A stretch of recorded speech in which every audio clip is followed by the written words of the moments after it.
তো hello guys, আসসালামু আলাইকুম। পর্দার সৌন্দর্যের সবাইকে স্বাগত। তো আজকে আমরা টাঙ্গাইলে গলি গলি ঘুরতে ঘুরতে চলে এলাম ভূতের গলি। তো ভূতের গলিতে প্রবেশের শুরুতেই টেডি আমাদের ওয়েলকাম জানায়। তো ভিতরে প্রবেশের আগে দেয়ালে থাকা এই আয়নায় আমি আর আম্মু ঢক করছিলাম। অবশেষে সেই কাঙ্ক্ষিত জায়গায় আমরা পৌঁছে গেলাম। ভিতরে ঢুকতে এতগুলো মানুষ দেখে আমার 160 ডিগ্রি জ্বর এসে পড়েছিল। যতটা আশা করেছিলাম তার থেকে বেশি মানুষ এখানে উপস্থিত ছিল, তবে সবাই খুবই আনন্দে মেতেছিল। সব মিলে রেস্টুরেন্টের ডেকোরেশন খুবই সুন্দর ছিল, গাছপালায় লাইট দেওয়া ছিল, প্লাস সব দিকে লাইটিং করা।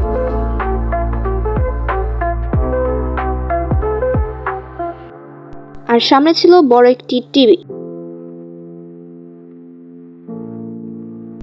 মাশাআল্লাহ, রেস্টুরেন্ট থেকে বাইরের ভিউটা ছিল অনেক সুন্দর। এত উপর থেকে এই ভিউ দেখতে পারবো ভাবিনি কখন। রেস্টুরেন্টে থাকা এই ঝর্ণাটি আমার খুবই ভালো লেগেছে। যখনই কাছে যায় দেখতে পাই নিচে অ্যাকোরিয়ামে অনেক মাছ।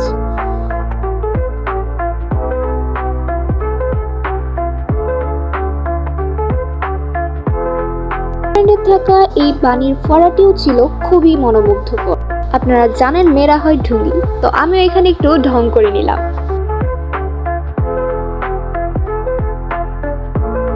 রেস্টুরেন্টের এই পাশটাতে ছিল রান্নাঘর, আর এটা হলো ভূতের গলি রেস্টুরেন্টের লোগো। অবশেষে পছন্দের মতো একটি টেবিলে বসে আমি মেনু দেখছিলাম। আম্মু এবং আমার পছন্দের দুটি খাবার আমরা অর্ডার করি। অর্ডার কনফার্ম হওয়ার পর যেহেতু খাবার আসতে একটু সময় লাগছিল, তাই আমি আর আম্মু মিলে একটি ভিডিও ঢং করছিলাম। এখানে থাকা মার্বেলের এই দেয়ালটি আমার খুবই ভালো লেগেছিল, তাই আমাকে বলেছিলাম ভিডিও করতে। অবশেষে আমার অর্ডার করা পেস্ট্রি আর আম্মুর অর্ডার করা সেই চিকেন উইংস এসে গেছে। অবশেষে বিসমিল্লাহ বলে খাবার সাবার করে দেই আমি আর আম্মু। অবশ্যই আম্মুর অর্ডার করা চিকেন উইংস ছিল বেশি মজার। খাবার শেষে আমি আর আম্মু কিছু ঢং করে ছবি তুলি। এবার বাসায় যাওয়ার পালা। তো এই সিঁড়িকোটায় থাকা এই দৃশ্যটি আমার খুবই পছন্দ ছিল, পাশাপাশি এখানে থাকা ঝাড়বাতি ছিল খুবই সুন্দর। তো আমরা যাওয়ার আগে শেষবারের মতো এই আয়নায় আবারও ঢং করে নিই। লিফটের সামনে গিয়ে আমরা সেই কাঙ্ক্ষিত বাটনটি চেপে দেই। কিছু সময় অপেক্ষা করার পর অবশেষে লিফটের দরজা খুলে এবং আমরা ভেতরে প্রবেশ করি।